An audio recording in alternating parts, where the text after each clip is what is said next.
Hello students, welcome back to online classes. आज हमारा science का जो टॉपिक है बहुत ही इंटरेस्टिंग है, कंट्रोल एंड कोऑर्डिनेशन। आप लोग को पता होना चाहिए कि हमारे बॉडी में पूरी सिस्टम कैसे मैनेज होती है। हम लोग जैसे अभी आपकी बात कर लो, मैं आपसे दूर हूँ पर एक ऑनलाइन के मीडियम से हम आपसे कनेक्ट हो पा रहे हैं। अब मैं आपको जो चीज़ बता रहा हूँ आप सुन रहे हो और अगर ध्यान लगा रहे हो तो समझ भी रहे हो। तो ये चीज़ कैसे हो रही है ऑटोमेटिक। अगर मैं अभी इसी वक्त आप लोगों से बोलूँ कि आप फटाफट वीडियो पॉज करके ये पजल सॉल्व कीजिए, तो आप तुरंत वहां पे फोकस करके कुछ करने का ट्राई करो।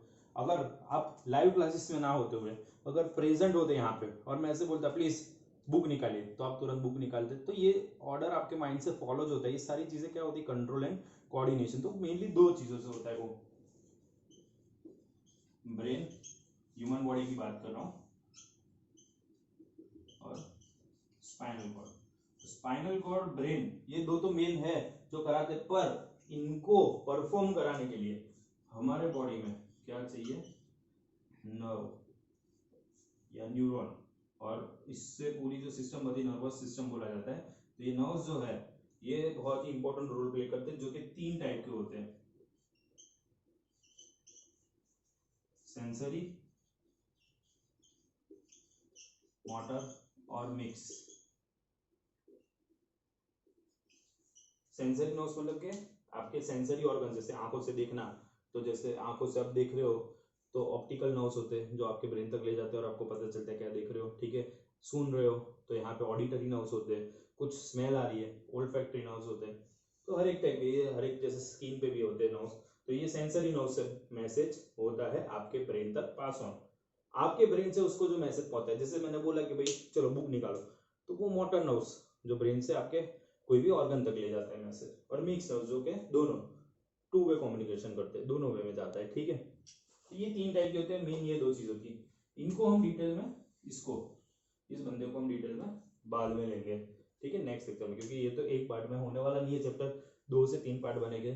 तो आज के जो पार्ट में हम क्या देखने वाले हैं, हम देखेंगे सबसे पहले ये, इसके बारे में आप लोग को थोड़ा बहुत आइडिया है मुझे पता है।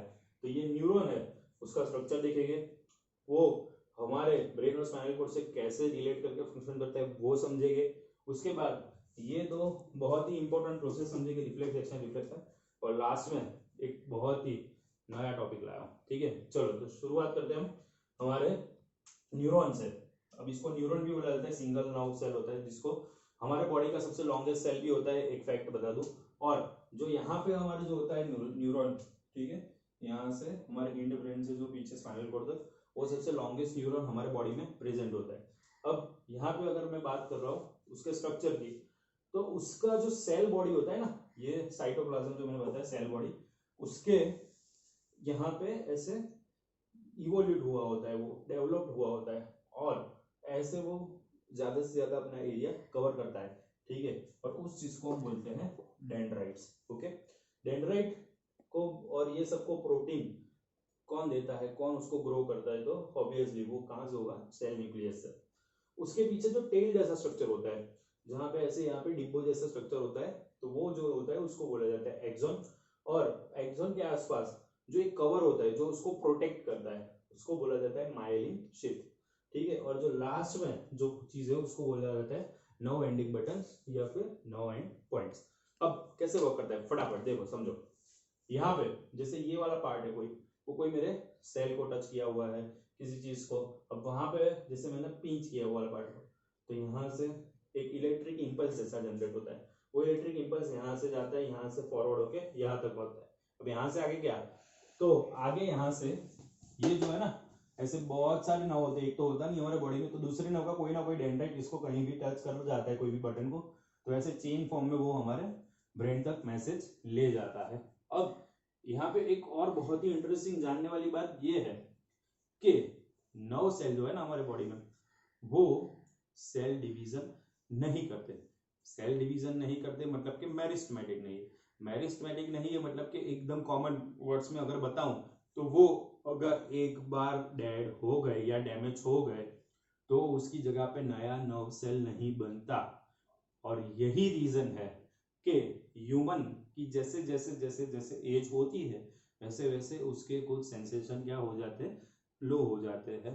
और जैसे बच्चे जैसे ग्रो होते हैं, जैसे बच्चे छोटे होते हैं तब न्यूरॉन्स अभी डेवलप हो रहे होते हैं, तब सेंसेशन कम होते हैं। फिर पीक एज आती है ये 10 से 30 ईयर्स की, जहाँ पे जो नर्व्स है आपके बहुत ही एफिशिएंटली वर्क करते हैं, ठीक है, जिसमें लाइफ के आपकी कैरियर बनना शुरू होती है। और जब एज होती है आपकी मतलब कि आफ्टर 50, तो धीरे धीरे धीरे कुछ ना कुछ नर्व्स डैमेज होते हैं, डेड होते हैं। तो इसीलिए आपके घर में जो आपके ग्रैंडफादर ग्रैंड मदर हो गए, तो कई बार ऐसा होता है कि आप उनको थोड़ा बोलते हो नहीं सुन पाते, उनमें उनका कसूर नहीं है, वो जानबूझ के ऐसा थोड़ी ना कर रहे हैं, the science is behind that. आपको भी ऐसा होगा कुछ एज के बाद, तो कई बार अगर ऐसा हो कि वो 1 2 3 बार में भी ना सुने, तो आपको उनको शांति से बताना, ना कि गुस्से होना है। ऐसा भी हो सकता है वो ठीक से देख ना पा रहे हो, भूल जा रहे हो, ये सब चीजें हो सकती है कुछ एज के बाद ड्यू टू दिस। मैंने बताया ना कि ये वापिस जो है वो वापिस जो है वो डेवलप अपनी जगह पे नहीं होता, एक बार डैमेज या डेड हो गया तो खत्म। पर इसमें 2 3 चीजें ऐसी है कि जल्दी ये चीज नहीं होगी, मतलब कि आप सोच रहे हो कि ऐसा हो तो कई बार जैसे हम गिरे या बहुत बड़ी इंजरी लग गई तो हमारे नर्व्स खत्म, नहीं, ये प्रोटेक्ट भी करता है अपने आप को। तो देखो जैसे मैंने यहाँ पे बताया वर्ड माइलिन शीथ, तो मेन जो है ना एक्सोन है, जो यहाँ से इलेक्ट्रिक इंपल्स ले जाते हैं।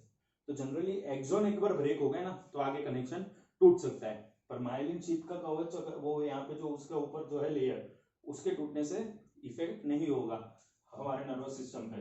तो ये उसको ऐसे ही एक कुशन जैसा उसके ऊपर वर्क करता है, और इंजरी जनरली लगती है तो इस पे लगती है। डेंड्राइट में भी ऐसा है कि अगर चलो कोई पार्ट ऐसे लगा कट हुआ हाथ में और इतना डेंड्राइट छूट गए तो इतना तो फंक्शन करेगी ही। तो इसीलिए जनरली नर्व जो है एक साथ पूरा एक नर्व सेल पूरा डेड नहीं होता, उसको टाइम लगता है। तो इसकी जो पूरी सिस्टम है, अब ये इवोल्यूट हुआ है, ये ऐसा पहले से नर्व सेल नहीं था, इवोल्यूट हुआ। इवोल्यूशन हमारा एक कोर्स में है चैप्टर जो हम आगे पढ़ेंगे। तो इवोल्यूट हुआ है तो एनिमल्स में इवोल्यूशन हुआ है, और इसीलिए ह्यूमन सबसे ज्यादा इवोल्यूटेड एनिमल है, इसलिए उसमें सबसे बेस्ट नर्व्स है, और इसीलिए ह्यूमन रूल करता है ना सब पे। तो ये बेसिकली उसका ये स्ट्रक्चर है जिसमें मैंने बताया कि इलेक्ट्रिक इंपल्स फॉर्म में जाता है, जिसलिए बहुत ही स्पीड में जाता है, जिससे आपको किसी ने पिंच किया तुरंत ही आपको फील हो जाता है, इतनी स्पीड में वो लेके जाता है इसका मैसेज, ठीक है, इतनी स्पीड में जाता है, ब्रेन से फंक्शन करके आपको बताता भी है। फिर भी आपको बता दूं कि आपका ब्रेन जो है थिंकिंग प्रोसेस से करता है, तो ये स्पीड फिर भी कम है कुछ चीजों के लिए, ठीक है, और इसीलिए फिर इसको आना पड़ता है एक्ट में। जी हाँ, सही सुना, स्पाइनल कॉर्ड, कुछ चीजों के लिए स्पाइनल कॉर्ड को एक्शन में आना पड़ता है जब बहुत ही फास्ट बहुत ही रैपिड रिस्पॉन्स देना हो, ठीक है, किसके लिए, फॉर द रैपिड रिस्पॉन्स। हम तो देते ही है पर हमसे ज्यादा एनिमल ज्यादा देते हैं, ठीक है, जैसे कैट या ऐसे कुछ आपने देखा होगा, उसको मारने जाओगे उससे पहले वो हट जाएगी, वो रैपिड रिस्पॉन्स उनको मिलता है इसकी वजह से। तो जो आप लोग को एक चीज ये एमसीक्यू के लिए बता देता हूँ, ठीक, स्पाइनल कॉर्ड में से 31 नर्व्स अराइज होते हैं, ये याद रखना।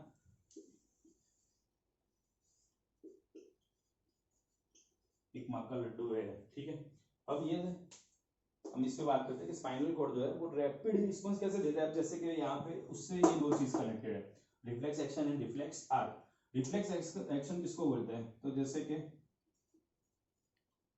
स्नीजिंग, आपको छींक आती है तो कोई ऐसे हो तो मुझे वही बताना कमेंट में, कोई ऐसा क्या कोई ऐसे छींक खा सकता है जैसे कोई योग करके, एक ही होता है ना हमारा छींक खाने का, एक ही होता है ऐसे आंख बंद हो जाती है और थोड़ा फोर्स लगता है हेड पे, एक ही होता है, कोई किसी का सिस्टम में आता है अच्छी ऐसे होता है, नहीं हो सकता ना, पॉसिबल ही नहीं। तो वो जो रैपिड रिस्पॉन्स मिलता है उस चीज को रिफ्लेक्शन जो स्पाइनल कॉर्ड से है वो क्या करता है उस टाइम पे आपके आईज और आपके बॉडी को प्रोटेक्ट करता है, ठीक है। फिर वैसे ही अगर किसी को उबासी आ रही है जॉइंट, ऐसे ही होगा कि उसमें कोई अलग स्टाइल से आप करते हो, जैसे किसी का होता है नहीं होता, तो योइंग है, ये सारी चीजें जो है उसमें आपके बॉडी का एक रिस्पॉन्स एक फिक्स है, उसमें आप ज्यादा कंट्रोल नहीं कर सकते, ठीक है, और ज्यादा कंट्रोल करने जाओगे उबासी में यहाँ पे कुछ हो जाता है ऐसे, ठीक है। तो ये सारी चीजें जो है उसको रिफ्लेक्स एक्शन बोलते हैं, जो क्या किसके लिए करती है, हमारे बॉडी पार्ट्स को प्रोटेक्ट करने के लिए, ओके। अब इतना अच्छा पढ़ा रहा हूँ फिर भी लोगों को उबासी आ रही, चलो कोई बात नहीं, थोड़ा इंटरेस्ट तो आएगा। रिफ्लेक्स आर्क जो है, रिफ्लेक्स आर्क में क्या है इससे अलग, अब जैसे कि मेरा ध्यान नहीं है यहाँ पे, ठीक है, किसी ने बदला लेने के लिए यहाँ पे कोई गरम गरम पानी रख दिया, जब मेरा ध्यान नहीं, मैं तो ऐसे पढ़ा रहा हूँ, पढ़ाते पढ़ाते ऐसे ऐसे हाथ हो जाते हैं मेरे, और ऐसे हाथ लग गया वो गर्म पानी में, तो क्या होगा, तुरंत ऐसे फिर देखूंगा ना क्या है, मैं ऐसे हाथ रहेगा गर्म लगेगा, दिमाग से देखूंगा ओ गर्म है, फिर हाथ हटाऊंगा, ऐसा तो नहीं होगा, तब तक तो अंगुली चल जाएगी। तो ये जो रैपिड रिस्पॉन्स होता है ना वो किससे होता है, यस राइट, किससे, स्पाइनल कॉर्ड से। स्पाइनल कॉर्ड जो है उसमें भी कुछ बता दूं आप लोगों को, बता दूं जो आप लोग यहाँ पे टच करते हो ना, वो तो वर्टेब्रल कॉलम है, जो हड्डी हड्डी वाला पार्ट उसके अंदर होता है हमारा स्पाइनल कॉर्ड। मतलब जनरली ये भी एक मिसकॉन्सेप्ट चलता है, सब इसको टच करके बोलते हैं मेरी स्पाइनल कॉर्ड, हम टच नहीं कर सकते। जैसे हम बोल सकते हैं यहाँ पे ब्रेन है, पर यहाँ पे स्कल होता है, स्कल के अंदर ब्रेन होता है, वैसे यहाँ पे वर्टेब्रल कॉलम होता है, उसके अंदर स्पाइनल कॉर्ड होता है। तो ये रिफ्लेक्स आर्क, जैसे कि मैंने बताया कि आपको प्रोटेक्ट कर, ये जो चीज है ना, ये आप एक्शन करते हो कोई रैपिड एक्शन, बराबर, तो जैसे कि मैंने बताया कि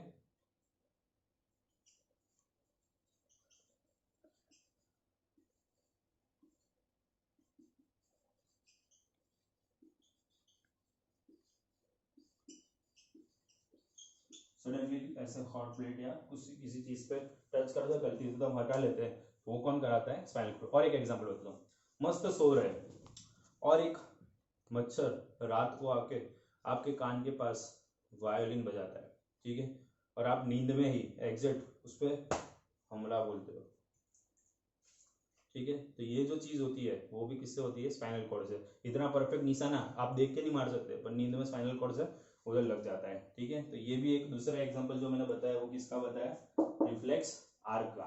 फिर साइकिल लेकर धमाधम जा रहे हो और अचानक पता नहीं, कई बार हम जाते हैं ना जब रास्ते, तो अचानक से कई कई चीजें उड़ के आ जाती है, जैसे कुछ आया ऐसे, तो एकदम से आपकी ऐसे कुछ आ रहा है, तो ऐसे आपकी आंख ऐसे बंद हो जाएगी, कुछ चीज गिरने वाली है ना आंख पे या यहाँ पे टकराने वाली हो, तो ऐसे ऑटोमेटिक आपका ऐसे हो जाएगा। तो ऐसे हो जाता है, नहीं होता तो कोई बात नहीं, थोड़ा होता है, किसी किसी का नर्वस सिस्टम वीक होता है, बाकी नॉर्मल पीपल का तो होता है। तो उसमें को भी हम क्या बोलेंगे, रिफ्लेक्स आर्क। तो ये रिफ्लेक्स आर्क वाला कोई भी ऐसे एक्शन करता है, ठीक है। और ये तो क्या है, रिफ्लेक्स एक्शन मतलब जो हो जाता है, इसमें कंट्रोल नहीं है, मतलब ये तो हो जाता है, पर इससे क्या होता है, हमारे बॉडी पार्ट्स को प्रोटेक्ट होता है। जैसे कि फॉर एग्जांपल रिफ्लेक्स एक्शन में वॉमिटिंग भी बोल सकते हैं, वॉमिटिंग भी इसी का ही एक एग्जाम है। वॉमिटिंग में भी आप एक फिक्स रिस्पॉन्स दोगे, उसमें कुछ आप अपना ऐड नहीं कर पाओगे, कुछ एडिट नहीं कर पाओगे। तो ये सारी चीजें रिफ्लेक्स एक्शन और रिफ्लेक्स आर्क। अब जो मैंने बोला था कुछ मजेदार सिखाऊंगा, मजेदार सिखाने में मैं ऐसे हो गया कि इधर ट्रॉपिज्म का मैंने एरिया ले लिया, कोई बात नहीं, मैनेज कर लेंगे। ट्रॉपिज्म और नेस्टिज्म, ये दो चीज सीखनी है। ये होता है प्लांट्स में, किसमें होता है, प्लांट्स। अब आप लोग को इतना तो पता ही है, प्लांट्स लिविंग ऑर्गेनिज्म है कि नहीं, है ना। तो जो ट्रॉपिज्म का मतलब क्या, प्लांट्स जो है ना वो भी रिस्पॉन्स देते हैं। तो रिस्पॉन्स जो देते हैं ना, रिस्पॉन्स टू ऐसे कोई भी एक्सटर्नल फैक्टर, तो यहाँ पे हम साइंटिफिक इसका वर्ड यूज करते हैं, इसको बोला जाता है स्टिम्यूली। क्या बोला जाएगा, स्टिम्यूली। तो स्टिम्यूली से वो मूवमेंट करता है, तो ट्रॉपिज्म, अरे सॉरी सॉरी सॉरी, स्टिम्यूली से वो मूवमेंट करता है, तो नेस्टिज्म और ग्रोथ करता है, तो ट्रॉपिज्म। ये स्टिम्यूली से ग्रोथ करता है तो ट्रॉपिज्म, और मूवमेंट करता है तो नेस्टिज्म। मूवमेंट में ज्यादा इंटरेस्ट होगा तो वो पहले ले लेते हैं। तो तीन टाइप के वो करता है मूवमेंट में, एक फोटोनेस्टिज्म,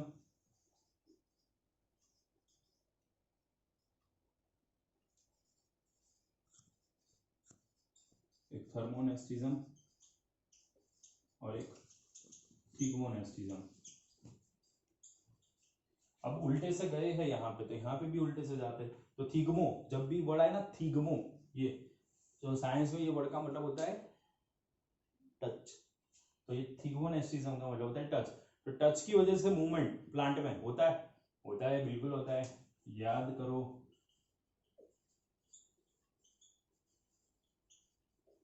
मिमोसा प्लांट, ठीक है, मिमोसा मतलब क्या, टच मी नॉट प्लांट, पता है ना, टच मी नॉट प्लांट, छुई मुई। और उसको गुजराती में बोला जाता है लजामणी। तो ये मिमोसा प्लांट जो है उसको आपको पता है कि अगर आप टच करोगे तो उसके लीव्स जो है वो ऐसे फोल्ड हो जाएंगे, ठीक है। तो उसका रीजन क्या होता है कि आपकी टच की वजह से उसके अंदर के जो वाटर जो है उसके सेल के अंदर जो प्लांट के वो मॉलिक्यूल्स डिफ्यूज आउट हो जाते हैं, तो पानी की वजह से उसके सेल श्रिंक हो जाते हैं और ऐसे हो जाते हैं, धीरे धीरे वापस जब वाटर डिफ्यूज इन होता है तो धीरे धीरे ओपन हो जाते हैं। तो तो इन शॉर्ट वो आपके टच की वजह से मूवमेंट कर रहा है, तो नेस्टिज्म का टाइप हुआ, थिग्मोनेस्टिज्म का वो एक एग्जांपल हो गया। ठीक है, अब फोटोनेस्टिज्म मतलब के फोटो मतलब लाइट। ठीक है, तो लाइट की वजह से जो मूवमेंट करे उसमें तो एक पहला हमें यही याद आ जाता है, सनफ्लावर। ठीक है, सनफ्लावर को तो पता ही है आपको कि वो सन के हिसाब से, लाइट के हिसाब से ज़्यादा थोड़ा बहुत ऐसे मूवमेंट करता है सन की डायरेक्शन में। ठीक है, ऐसे है, फिर ऐसे। ओके, थर्मोनेस्टिज्म मतलब के हीट की वजह से, हीट बोल रहा हूँ, हीट नहीं। ठीक है, तो थर्मोनेस्टिज्म मतलब हीट की वजह से। तो इसमें भी प्लांट ऐसे होते हैं एक दो फ्लावरिंग पार्ट, जो जब हीट मिलती है तभी वो क्या करते हैं, मूवमेंट करते हैं। जैसे विनका प्लांट बोल सकते हैं, लिमका नहीं, देखो समोसा लिमका याद मत रखना, मिमोसा विनका। ठीक है, अब हम बात करते हैं ट्रॉपिज्म। तो ट्रॉपिज्म में 5 होते हैं, बोला ना, कितने होते हैं, 5। एक तो फोटोट्रॉपिज्म, अब यहाँ पे मैंने बोला एडजस्ट करना है, तो आपको भी अपनी आंखों से एडजस्ट करना पड़ेगा। एक थिग्मो, इसमें भी फोटो थिग्मो थे ना, इसलिए इनको मैंने पहले ले लिया। अब जियो, ये जियो जो है वो जियो धन वाला नहीं है, इसका स्पेलिंग ये है। फिर हाइड्रो,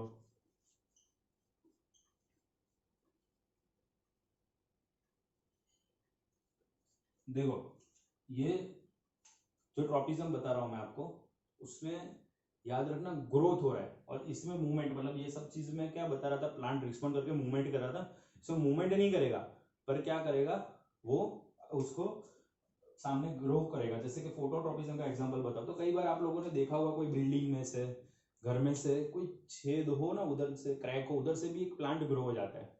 अब वो प्लांट जो ग्रो होता है ना, आपने नोटिस किया हो तो ज्यादातर है ना, जहां से उसको सनलाइट ज्यादा मिलती है वही वही डायरेक्शन में से ग्रो होगा। तो मतलब कि ज्यादा लाइट मिलती है वो डायरेक्शन में ग्रो करते हैं ज्यादातर प्लांट, उसको बोला जाता है फोटोट्रॉपिज्म। कोई भी अगर आप गार्डन देखो या आपके घर के आसपास भी प्लांट देखो, तो वो उसको वो डायरेक्शन में उनका जो ब्रांचेस जो बड़े होने के बाद जैसे ग्रो होती है, तो वो डायरेक्शन में होगी जो डायरेक्शन उनको ज्यादा सनलाइट मिलती है, तो वो होगा। यहाँ पे एक लिखना था, मुझे पता है,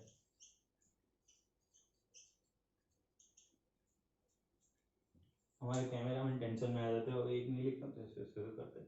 फिर ये देखो थिग्मोट्रॉपिज्म। अभी थिग्मोट्रॉपिज्म मतलब क्या होता है कि थिग्मोट्रॉपिज्म मतलब के टच वाला। तो टच वाला मतलब कि आप लोगों ने मनी प्लांट का तो नाम सुना ही होगा। अभी अभी कल ही मैंने थोड़ा बहुत उसको साफ किया है, बहुत ही मतलब काला काला हो गया था मैं इधर। तो ये थिग्मोट्रॉपिज्म क्या होता है, मनी प्लांट कोई भी चीज को सपोर्ट को टच करके फिर ग्रो होता है। उसको कोई सपोर्ट चाहिए अच्छी तरह से ग्रो होने के लिए, वरना वो प्रॉपर ग्रो नहीं हो पाएगा। तो वो थिग्मोट्रॉपिज्म के एग्जाम्पल में आएगा। यहाँ पे मैं बोल रहा हूँ, जानबूझ के लिख नहीं रहा हूँ, ताकि मुझे पता चले कि आप लोग सुन रहे हो ना, और आप लोग की नोट्स में मैं देखूंगा कि आप लोगों ने लिखा है कि नहीं, नाम पता चलेगा मुझे तब, के खाली खाली ऐसे वीडियो खाली प्ले कर देते हो, सुनते नहीं हो ध्यान से। इसलिए मैं यहाँ पे सिर्फ एग्जाम्पल बोल रहा हूँ, लिख नहीं रहा हूँ, तो आप लोग को वो ध्यान से सुन के लिखना। जियोट्रॉपिज्म, जियो मतलब के यहाँ पे ग्रेविटी की बात कर रहे हैं। तो जियोट्रॉपिज्म जो है उसमें हर एक प्लांट को हम कंसिडर करेंगे। हर एक प्लांट में जियोट्रॉपिज्म पॉजिटिव या नेगेटिव वे में देखा जाता है। तो हर एक प्लांट में, मोस्ट ऑफ प्लांट में, जो उसके लीव्स और उसके जो रूट्स होते हैं, लीव्स और रूट्स, वो पॉजिटिव जियोट्रॉपिज्म करते हैं, मतलब के अर्थ के डायरेक्शन में नीचे टुवर्ड्स अर्थ आते हैं, ग्रो होते हैं।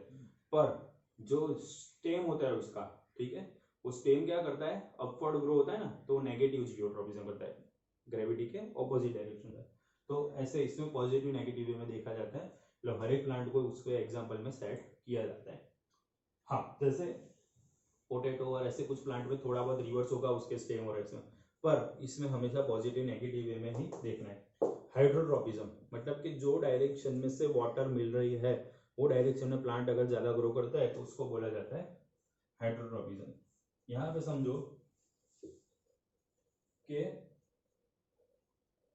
यहाँ पे मैंने एक प्लांट ग्रो किया, चलो 2 कर दिए, अब इसके रूट्स नीचे है। अब मैं ना रोज उसको पानी है ना ये डायरेक्शन से ऐसे देता हूँ, ये डायरेक्शन से इधर पानी देता हूँ, तो क्या होगा, इसके जो रूट्स है ना वो यहाँ पे ऐसे ग्रो होने स्टार्ट हो जाएंगे इस तरफ, इस चीज को बोला जाएगा हाइड्रोट्रॉपिज्म।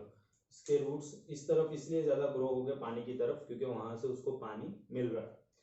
केमोट्रोपिज्म, केमोट्रोपिज्म के मतलब क्या होता है कि जो केमिकल की वजह से जो ग्रोथ होता है वो, तो केमिकल मतलब मॉलिक्यूलर कुछ भी, ग्लूकोज कुछ भी, तो जैसे प्लांट को हम फर्टिलाइजर डालते हैं तो फर्टिलाइजर की वजह से अच्छा ग्रो हो गया क्रॉप, तो वो केमोट्रोपिज्म हो गया। ठीक है, तो मतलब केमोट्रोपिज्म मतलब सिंपल एग्जांपल आप वो लिख सकते हो कि मैन्योर या फिर फर्टिलाइजर कि जो डालने के बाद प्लांट अच्छी तरह से ग्रो कर देता है, तो ये उसके एग्जांपल में गया। तो ये जो बताया ना मैंने, बहुत ही भयंकर इंफॉर्मेशन दी, बहुत ही भयंकर, बहुत ही काम लगने वाली है।